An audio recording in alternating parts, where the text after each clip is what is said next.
Hello friends, welcome to மினியம் channel. இன்றைக்கி வந்து ரவை வத்தல் போட போகிறேன்.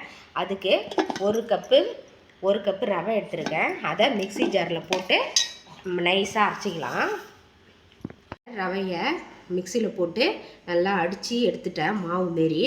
இப்போ இந்த கனமான பாத்திரத்தில் போட்டுக்கலாம். நான் வந்து இதால் ஒரு கப்பு போட்டிருக்கிறேன். இதுக்கு 7 கப்பு தண்ணி ஊற்றிக்கலாம்.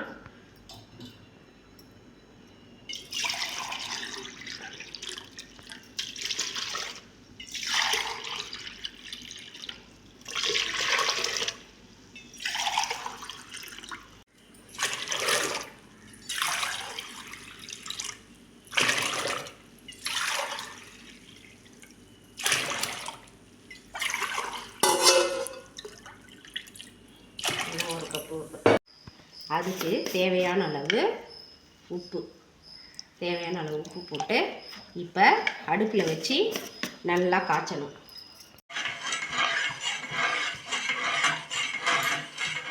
வரமிளகாய் போட்டு மிக்சியில் போட்டு அடித்து ஒரு ஸ்பூன் போட்டுக்கலாம் காரத்துக்கு.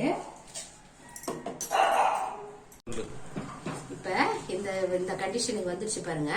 இப்போ அடுப்பை நிறுத்திடலாம். இதோ பாருங்க, இப்படி வரணும். நல்லா கொஞ்சம் திக் கண்டிஷனுக்கு வரணும்.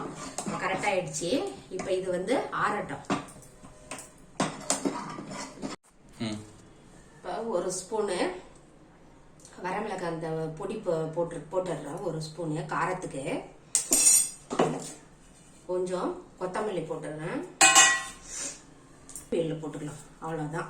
இப்போ இதை கலக்கிட்டு தேவையான அளவு உப்பு போட்டுக்கலாம். கொஞ்சம் போட்டுக்கிறேன். இப்போ போட்டு நல்லா எல்லாத்தையும் இப்போ எல்லாத்தையும் நல்லா கலக்கி விட்டு ஊற்றிட வேண்டியதுதான். மெத்தையில் போய் அழகாக துணியை பிரித்து போட்டு அழகாக அப்படி ஊற்றிட வேண்டியதுதான்.